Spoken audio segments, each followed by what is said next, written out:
देवरानी की सौतन। राधा एक सीधी सादी लड़की है। उसकी सास विमला तो उसे बहुत प्यार करती है, लेकिन उसकी जिठानी लता को राधा बिल्कुल पसंद नहीं। राधा अपने ससुराल में बहुत खुश थी, लेकिन उसकी ये खुशी ज्यादा दिनों तक नहीं टिकी, क्योंकि राधा का पति मिहिर उसकी सौतन ले आया। ये कौन है जी? आप किसको घर पर ले आए? ये इस घर की नई बहू और मेरी पत्नी सोनाली है। क्या आपने दूसरी शादी कर ली? ऐसा करते हुए आपको शर्म नहीं आई? आपने एक बार भी मेरे बारे में नहीं सोचा? ये क्या बोल रहा है बेटा? तेरी पहली पत्नी के होते हुए तू दूसरी शादी कैसे कर सकता है? कौन है ये चुड़ैल? निकाल इसे यहाँ से। माँ राधा, आप दोनों एक बात समझ लो। मैंने सोनाली से शादी अपनी मर्जी से की है, वो यहीं रहेगी। और राधा, तुम्हें यहाँ रहना है तो रहो, नहीं तो निकल जाओ यहाँ से। पर सोनाली अब यहीं रहेगी। राधा को मिहिर की बात सुनकर बहुत दुख हुआ। वो रोते हुए अपने कमरे में चली गई। तभी मिहिर सोनाली को उसी कमरे में लाता है और राधा से कहता है, राधा, तुम गेस्ट रूम में शिफ्ट हो जाओ। आज से सोनाली मेरे साथ इसी रूम में रहेगी। ये क्यों इस रूम में रहेगी? ये मेरा कमरा है, आप इसे लेकर गेस्ट रूम में चले जाओ। ओह डार्लिंग, इस गवार को तुमने सर पर चढ़ा रखा है। छोड़ो ना, हम दोनों गेस्ट रूम में ही चले जाते हैं।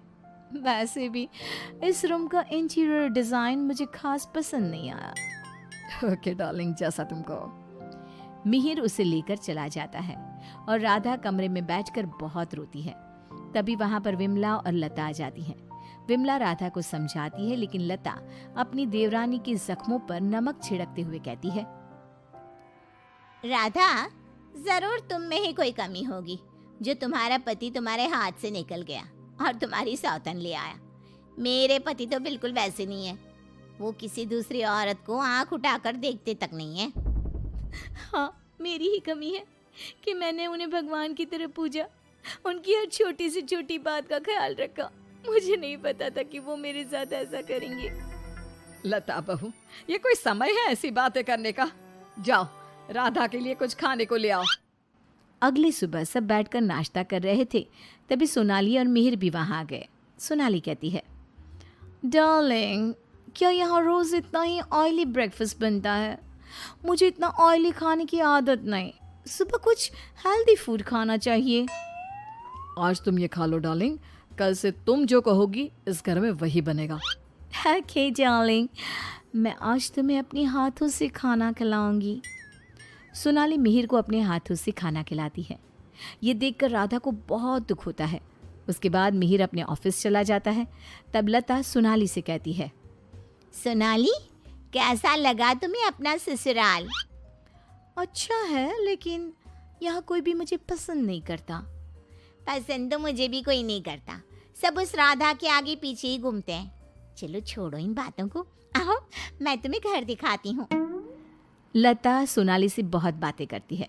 जब मिहिर घर पर नहीं होता तो दोनों आपस में घंटों बातें करती।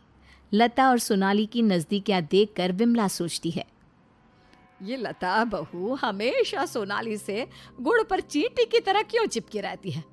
राधा से तो कभी इसने ढंग से बात भी नहीं की।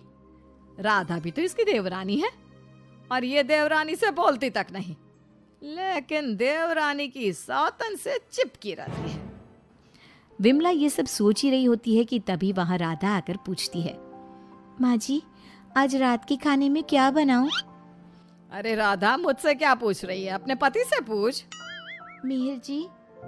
राधा कुछ बोल पाती इससे पहले ही मिहिर बोल पड़ता है, माँ, मैं और सोनाली आज शाम मूवी देखने जाएंगे और डिनर भी बाहर करेंगे, तो आप हमारे लिए कुछ मत बनाना।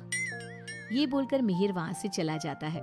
राधा रोते हुए अपनी सास से कहती है, देखा माँ जी आपने, आप ये मुझसे बात करना भी पसंद नहीं करते।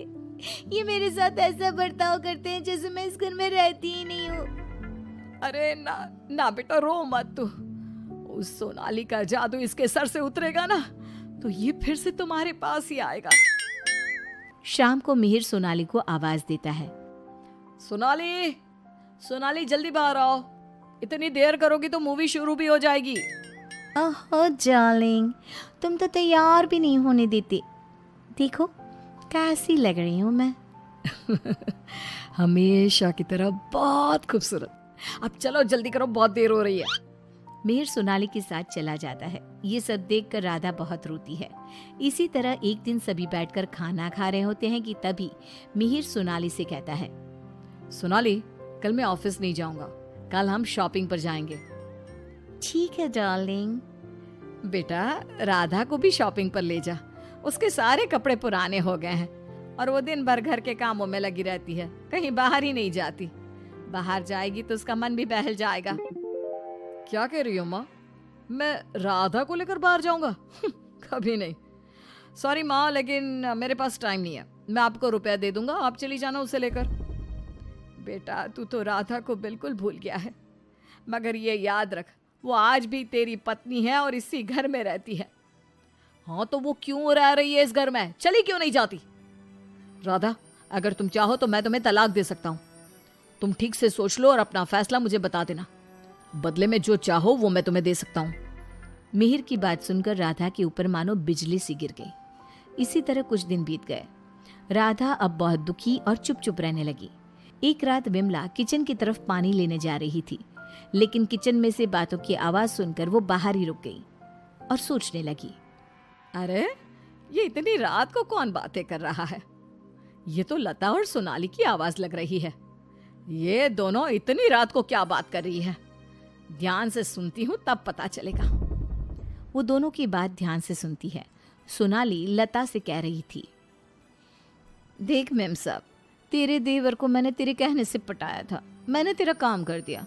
अब तू मुझे बाकी के रुपए दे दे, नहीं तो तेरे घर वालों को तेरी सारी सच्चाई बता दूंगी। अरे तू ज्यादा चालाक मत बन, मैं तुझे पहले भी कई सारे रुपए दे चुकी हूँ, अब और रुपया नहीं दे सकती। तू जैसी लड़की को इतना अच्छा घर दे दिया, इतना अच्छा पति दे दिया, और क्या चाहिए तुझे?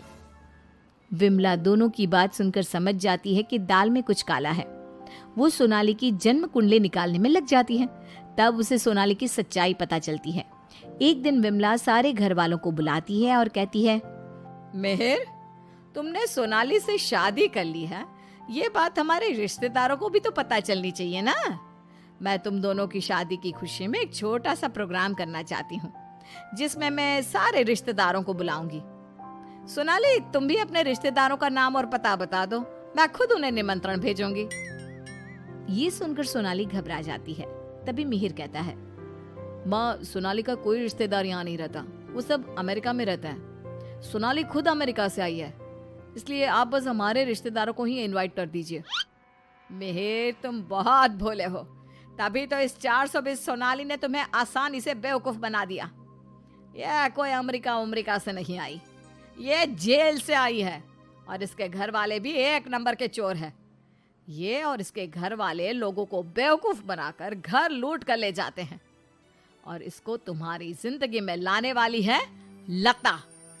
लता, अब तुम बताओ, क्यों किया तुमने ऐसा?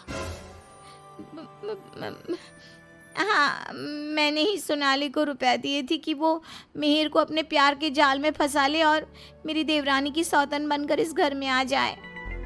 लेकिन भाभी, आपने ऐसा क्यों किया? क्योंकि मैं जलती थी तुमसे। घर के सभी लोग और माँ तुमसे प्यार करते थे, मैं तुमसे बदला लेना चाहती थी, इसलिए मैंने ऐसा किया। भाभी, आपको शर्म आनी चाहिए। आपने मेरा घर बर्बाद किया, मैं आपको कभी माफ नहीं करूंगी। सारी सच्चाई जानने के बाद मिहिर सोनाली को घर से निकाल देता है और राधा से माफी मांगता है। राधा, मुझे माफ कर दो, मैंने तुम्हारे साथ ठीक नहीं किया। मिहिर, मैं तुम्हें माफ नहीं कर सकती और ना ही तुम्हारे साथ रह सकती हूँ। मैं जा रही हूँ ये घर छोड़कर। लेकिन राधा, इसमें मेरी क्या गलती? ये सब तो भाभी ने किया है ना, मैं तो बेकसूर हूँ। अगर सोनाली सच में अच्छी लड़की होती तो क्या तुम उसे छोड़ते? कभी नहीं। और इस बात की क्या गारंटी है कि कल तुम्हें सोनाली से अच्छी लड़की मिलेगी तो तुम दोबारा ऐसी गलती नहीं करोगे? राधा अपना सामान लेकर घर से जाने लगती है। विमला और मिहिर उसे बहुत रोकते हैं, लेकिन वो नहीं रुकती। राधा जाते जाते अपनी जिठानी से कहती है, भाभी, आप क्यों उदास खड़ी हो? आपने जो चाहा था वो तो पूरा हो गया ना। मैं जा रही हूँ हमेशा के लिए। अब आप ही इस घर की बहू हैं। अब सब आपको ही प्यार करेंगे, बस। तभी लता का पति विकास आ जाता है और कहता है, नहीं राधा, ये इस लायक नहीं कि इसे कोई प्यार करे। लता, तुम अभी इसी वक्त इस घर से निकल जाओ। मैं तुम्हें एक सेकंड भी यहाँ बर्दाश्त नहीं कर सकता। अगर मैंने तुम्हें इस घर में जगह दी तो न जाने कल तुम हमारे ऊपर कौन से दुखों का पहाड़ तोड़ दोगी। लता विकास से बहुत माफी मांगती है, लेकिन वो उसे घर से निकाल देता है। लता को इस बात का पछतावा था कि उसने अपना हंसता खेलता घर बर्बाद कर दिया। ना तो विकास अपनी पत्नी लता को माफ करता है और ना ही राधा अपने पति मिहिर को माफ करती है।